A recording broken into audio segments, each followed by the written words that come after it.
Welcome to another walk. This one is Harpenden to St Albans. You've got a few options on this one. There are a couple of loops you can do. You can start in Harpenden, do a 6-mile loop to Redbourne, bring back into Harpenden and then walk to St Albans. Or you can head the opposite direction and do a Sandwich loop. I think that's 4 or 5 miles extra. I'm just doing a straight bash from Harpenden to St Albans. Excuse me. Reason being is St Albans is the old Roman city of Verulamium, and there's quite a few Roman ruins there, things to see. So I want to spend a bit of time at the end of the day going to have a look at that, see how much of it I can find and see. So it's going to make this one about a 7 to an 8 mile walk, there or thereabouts, with the detours for the Roman stuff at the end.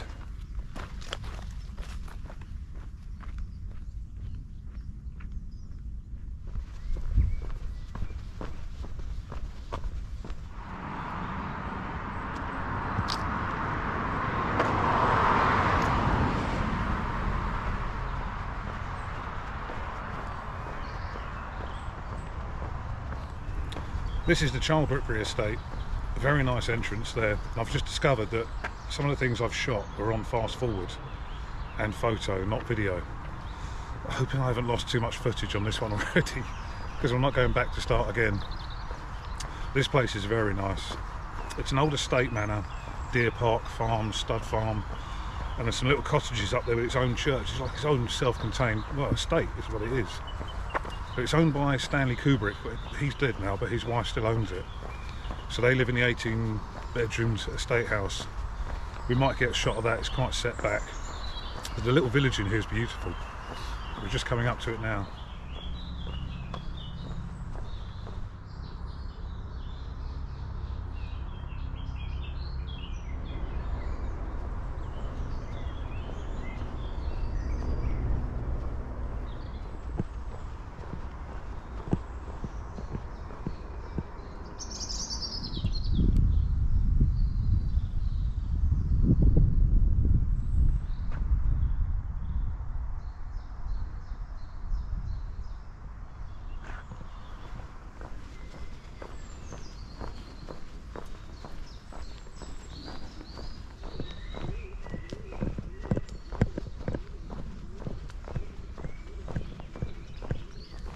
It really feels on this estate that I shouldn't be filming. There's no sign saying you can't, but there's lots of signs saying private, because it is, there's a bridleway, it's a footpath, you can walk through here. But that little sort of hamlet back there, it's beautiful down there. I try not to film people's houses too much. I think it's a bit rude, but with this thing, if I'm a long way back, someone could be stark naked in the window and you're never going to see it. But we're just coming up to Stanley Kubrick's house now. Just down here, I don't know if you can see it, is the studs. This was owned by 2 former horse breeders and what you call them, race owners. And Stanley Kubrick bought it from them in 1978. He died in 99, I think, and his wife still lives here now. We're just coming up to the house. But yeah, he never really left this place, and I can see why. It's beautiful. He used to use the studs for his post-production for his company, editing and inventing new ways to make movies. And yeah, this place is incredible. It's the first time I've walked through it. I've driven through it a few times. The house is here, I'll show you.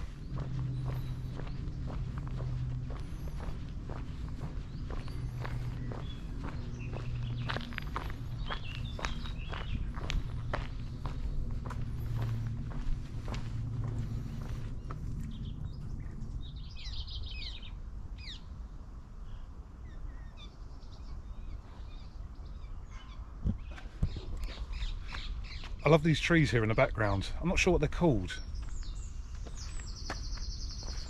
They're a conifer of some kind, but they always look like, the way the branches fan out, that you could sort of sleep on top. I mean, you couldn't, you'd fall through. It's very architectural, very structural, aren't they? I love them. Just leaving the estate now. It's been a lovely walk through here. It's not, probably about a mile if that, but you're just surrounded by wildflower meadows, mostly just buttercups growing really, either side. What a beautiful place. There's a farm at the end here, one of, or the farm for the estate, possibly one of the farms from an estate of this size. Lovely. I definitely, this comes through here has made me think I'll probably do this one again sometime.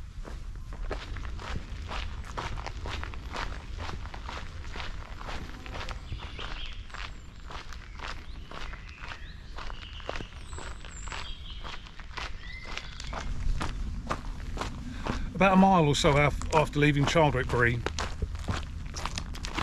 you just start coming into St Albans now.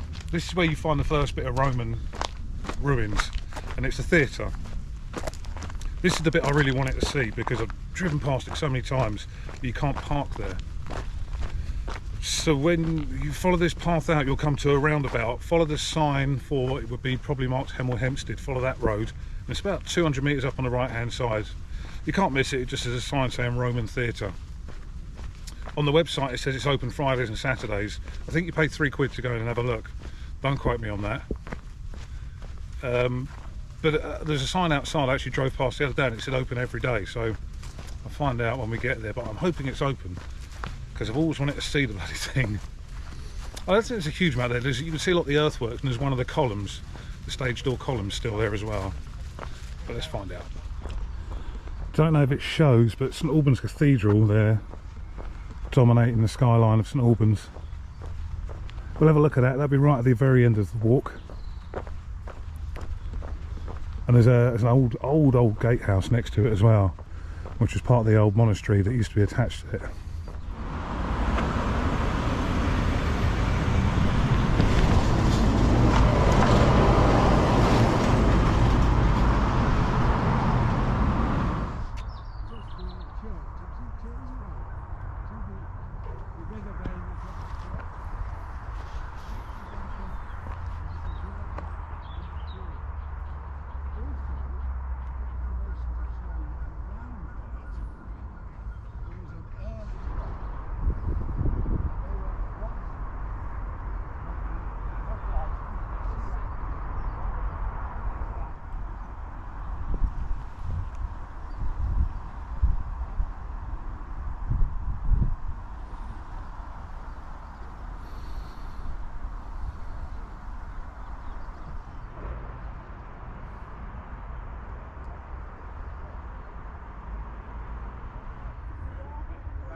So that back there was the Roman Theatre. I was reading the boards back there. Apparently St Albans, or Verulamium as it was back then, was the third biggest Roman city in Britain, after London and Cirencester, I think. It was £3 or £4 to get in. There's really not much. What you saw is what there is, really. Is it worth £3 or £4? I think it's a couple of quid to go and see some bit of history. I'm taking a detour now though. Gorhambury House is another estate up here. The lady at the gatehouse said it's about 3 miles. I think she meant a 3-mile round trip rather than 3 there, 3 back. So I'm going to head up there and have a look at that. It'll give me an opportunity to charge this battery up, and we'll see what's up there to have a look at. After what was actually quite a long walk, I've just got to the bit that I was coming to see. This is, I believe, I haven't looked at the sign yet. I think this is the old estate house. The new one I passed back there, you can't really see it, so I might have to steal a picture from the internet and put it up quickly.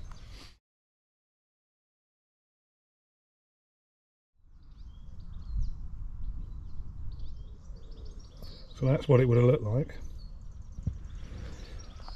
I don't know if that even comes up. Maybe you want to pause and read that.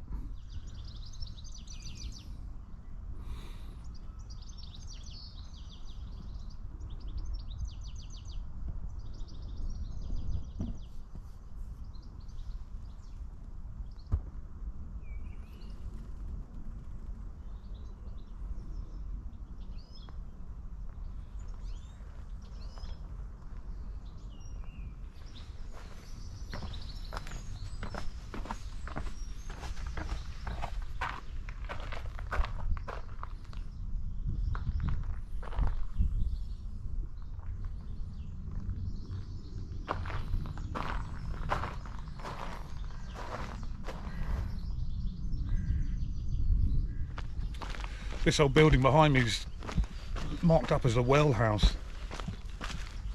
With the walled garden next door, I would imagine they're probably dug down to a natural spring so they can feed the get water for the garden. Let's go and have a look at the garden.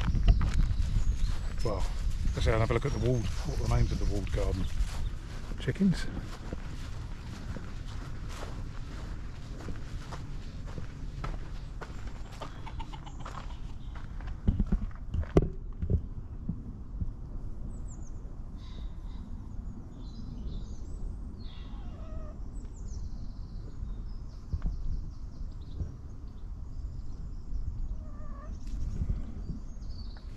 quite a sizable garden that. You can still see the old fruit trees lining the centre. I guess it would have been a path, and the garden looks like it was split into 4 quadrants.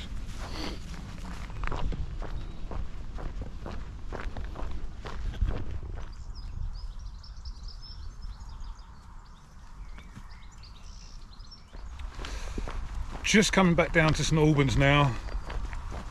I think if you're going to take that detour like that to go and see that estate, the ruins house and the old garden there, give yourself an hour and a quarter to an hour and a half walking round trip, plus any time you spend there. So you'd better part of 2 hours to walk up there, have a look about and come back. We're going to head into St Albans now. I'm going to go and have a pint, charge the camera up, and then we'll go and look at a little bit more Roman stuff in St Albans. Just left the pub in St Albans. St Albans is a place you will never have problems finding a pub. There is an unusual amount of them. I looked this up a while back because I just kind of wonder why there were so many pubs here. Because it was less than a day's horse ride or horse and carriage ride from London, Londoners used to come here to escape city life. And so basically Londoners would come to St Albans on the razzle, and they just kept building more and more pubs and coach houses and inns. This is the Hypercourse. It's free to get in, there's nobody in here as well. I'll turn you around in a minute, but the Hypercourse was basically underfloor heating. For the Romans, they would pump hot air into tunnels under the floor. I'll give you a look.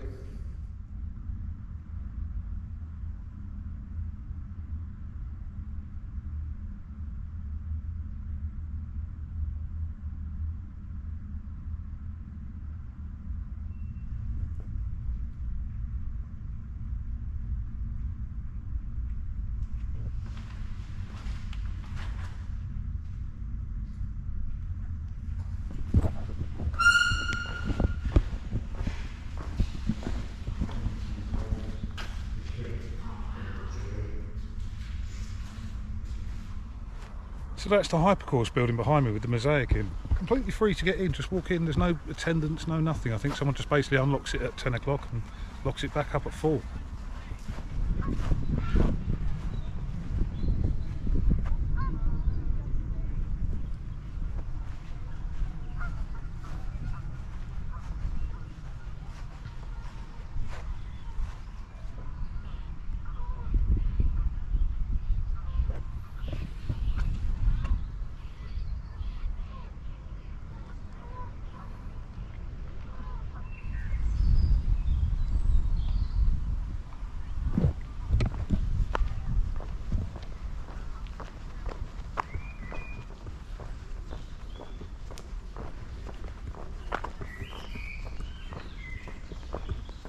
That's the end of this walk today. I hope you've enjoyed it. I've really enjoyed it.